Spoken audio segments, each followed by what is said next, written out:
আসসালামু আলাইকুম। সংবাদে আপনাদের সবাইকে স্বাগত জানাচ্ছি। আমি ফিরোজ তোহা। শুরুতেই আরবে কেবলস সংবাদ শিরোনাম জানিয়ে দিব সর্বশেষ গুরুত্বপূর্ণ আপডেট সংবাদ। শুরুতেই শিরোনাম।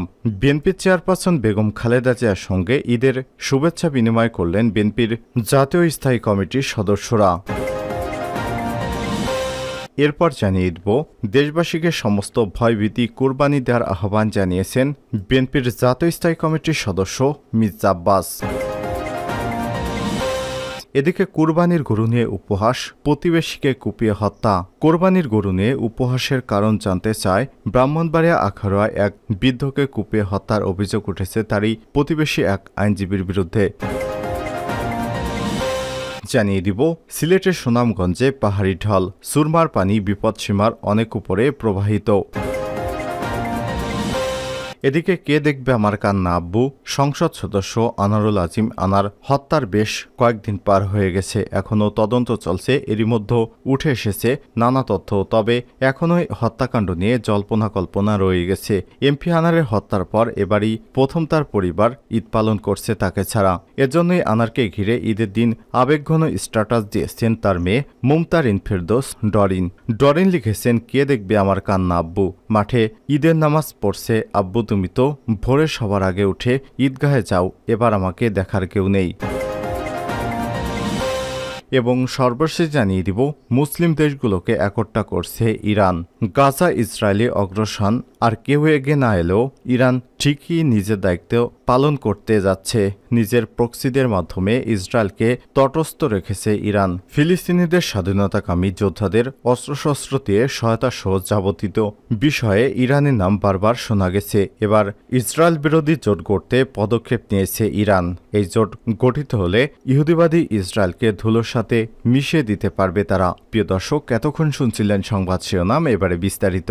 তবে তার আগে বন্ধুরা, আপনি কোন স্থান থেকে আমাদের সংবাদটি দেখছেন কমেন্ট করে জানিয়ে দিন এই সংবাদ সম্পর্কে আপনার মূল্যবান মতামত। প্রিয় দর্শক, আপনি যদি আমাদের চ্যানেলে নতুন হয়ে থাকেন, ভিডিওটি দেখতে দেখতে চ্যানেলটি সাবস্ক্রাইব করে রাখুন, যাতে করে আমাদের লেটেস্ট আপডেট সংবাদগুলো সবার আগে আপনার কাছে পৌঁছে যায়। এবার বিস্তারিত।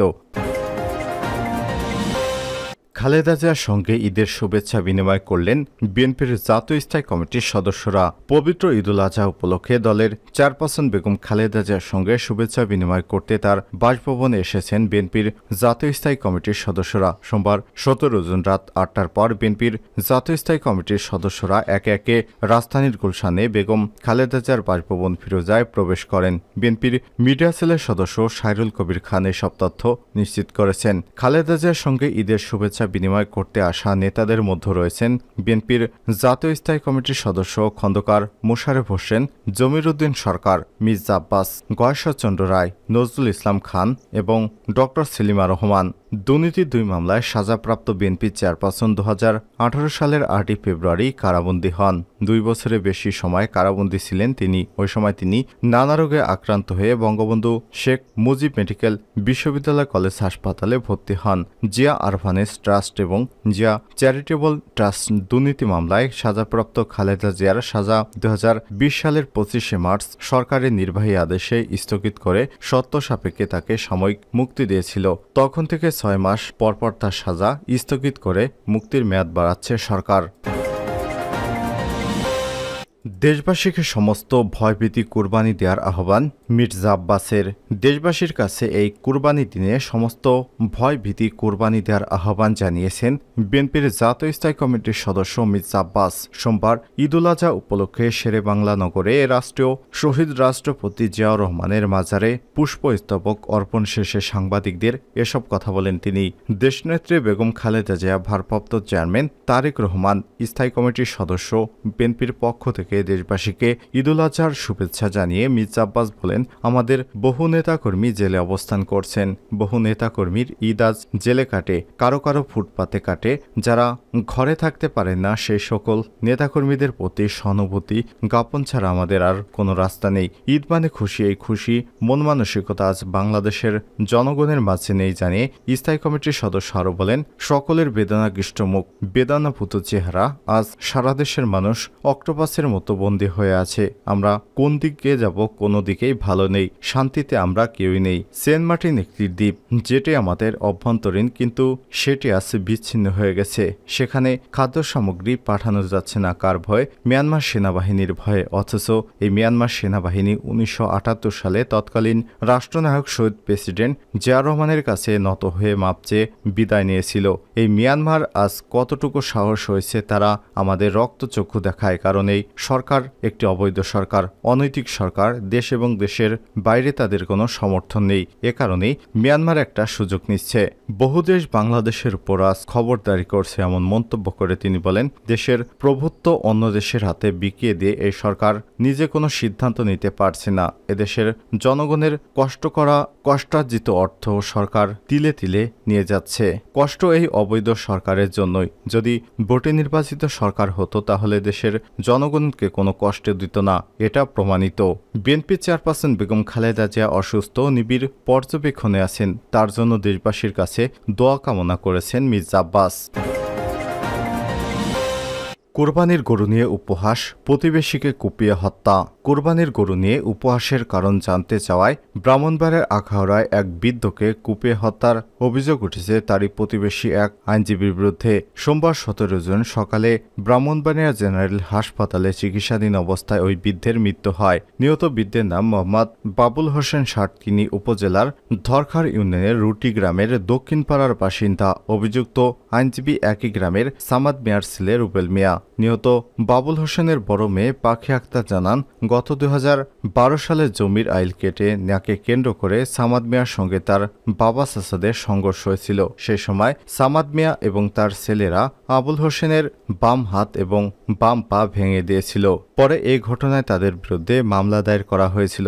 মামলার দায়েরের ক্ষোভে সামাদ এবং তার ছেলেরা আবুল হোসেনের পরিবারের প্রতি ক্ষুব্ধ ছিল। এর জেরে প্রতিবেশী এই পরিবারটি একে অপরের সঙ্গে বনিবনা ছিল না। নিহতের স্ত্রী হারুনা বেগম জানান, গত রোববার ঈদের দিন আগে কোরবানির পশু নিয়ে সামাদ মিয়া এবং তার ছেলেরা আবুল হোসেনের ছোট ভাই আবু সাইদকে উপহাস করলে তাদের মধ্যে কথা কাটাকাটি হয়। এ সময় আবু সাইদের চোখ উপড়ে ফেলার হুমকি দেয় সামাদ মিয়ার ছেলে আইনজীবী রুবেল মিয়া। এরপর আবুল হোসেনের হুমকির বিষয়টি রুবেলকে জিজ্ঞেস করতেই রামদা নিয়ে তাকে এলোপাতাড়ি কুপিয়ে এবং লাঠিতে পিটিয়ে আহত করে। বাড়ির কাছে এই ঘটনা দেখতে পেয়ে আবুল হোসেনকে বাঁচাতে তার ভাই এবং স্ত্রী, দুই ছেলে মেয়েরা এগিয়ে আসলে তাদেরকেও পিটিয়ে আহত করা হয়। পরে অন্য প্রতিবেশীরা তাদেরকে উদ্ধার করে ব্রাহ্মণবাড়িয়া জেনারেল হাসপাতালে ভর্তি করেন। হাসপাতালে চিকিৎসাধীন অবস্থায় সোমবার সকালে আবুল হোসেন মারা যান। এর আগে তার মেয়ে মুক্তাকে উন্নত চিকিৎসার জন্য ঢাকা মেডিকেল কলেজ হাসপাতালে প্রেরণ করা হয়েছে। এদিকে খবর পেয়ে ধরখার ফাঁড়ি এবং আখাউড়া থানা পুলিশ ঘটনাস্থলে ছুটে যায়। ঘটনাস্থল দেখে ধরখার পুলিশ ফাঁড়ির এসআই আবুল কালাম জানান, ঘটনার পরপর সামাদ মিয়া এবং তার ছেলে কোরবানির পশুসহ বাড়ি থেকে পালিয়ে যায়। এই ঘটনায় আইনগত ব্যবস্থা প্রক্রিয়াধীন রয়েছে। এ বিষয়ে জানতে চাইলে আখাউড়া থানার ওসি নূরে আলম বলেছেন, আবুল হোসেন ব্রাহ্মণবাড়িয়া জেনারেল হাসপাতালে চিকিৎসাধীন অবস্থায় মারা গেছেন। অভিযুক্ত যুবক রুবেল সহ অন্যদের গ্রেপ্তারের চেষ্টা চলছে। এই ঘটনায় মামলা দায়েরেরও প্রস্তুতি চলছে। সুনামগঞ্জে পাহাড়ি ঢল, সুরমার পানি বিপদসীমার অনেক উপরে প্রবাহিত। জেলায় পাহাড়ি ঢলে সুরমা নদীর পানি বিপদসীমার অনেকখানি উপর দিয়ে প্রবাহিত হচ্ছে। ভারতের মেঘালয় চেরাপুঞ্জিতে বৃষ্টিপাত অব্যাহত থাকায় সুনামগঞ্জের সীমান্তবর্তী সদর উপজেলার বনগাঁও, নকরিয়া সরা সীমান্ত নদী, ধোপাজান চলতি নদী, তাহিরপুর উপজেলার জাদুকাটা এবং পাটলাই নদী এবং দরবাজার উপজেলার খাসিয়ামা, সিলাই এবং সেলা নদী দিয়ে পাহাড়ি ঢলে পানি প্রবাহিত হয়ে জেলার প্রধান নদী সুরমা কানায় কানায় ভরপুর হয়ে ভাটিয়া জনপদে স্বল্প মেয়াদী বন্যার সৃষ্টি করেছে। অন্যদিকে সিলেট জেলার বন্যার পানি ছাতক উপজেলায় আঘাত হেনে জেলার অন্যতম দেখার হাওর এবং যাওয়ার হাওর অতিক্রম করে সুনামগঞ্জ শহরকে প্লাবিত করেছে। সুনামগঞ্জ পৌরসভার পূর্ব সুলতানপুর, মোহাম্মদপুর এবং নবীনগর ও উত্তর আরপিননগর, তেঘরিয়া, নতুনপাড়া সহ বর্ধিত পৌর এলাকায় এলাকায় প্রায় 2.5 শতাধিক বাসাবাড়িতে পানি উঠেছে। সকাল থেকেই শহরের কাজির পয়েন্ট, তেঘরিয়া পূর্ব, সুলতানপুর এবং নতুনপাড়া সহ প্রায় 20টি আবাসিক এলাকার রাস্তাঘাট পানিতে নিমজ্জিত হয়ে জলবদ্ধতা সৃষ্টি হয়েছে। সোমবার 17 জুন দুপুর 12টায় সুনামগঞ্জের শোলঘর পয়েন্টে পানি বিপদসীমার 20 সেন্টিমিটার, ছাতক উপজেলায় 62 সেন্টিমিটার উপর দিয়ে প্রবাহিত হচ্ছিল। উত্তর সুরমা পাহাড়ের ইব্রাহিমপুর এবং হুরারকান্দা গ্রামের ঈদগাহ ময়দানসহ সদর উপজেলার বেশ কয়েকটি ঈদগাহ বৃষ্টি এবং ঢলের পানিতে নিমজ্জিত ও ভারী বৃষ্টিপাত অব্যাহত থাকায় মুসল্লিরা দুদফায় মসজিদের ভেতরে ঈদুল আজহার নামাজ আদায় করেছেন।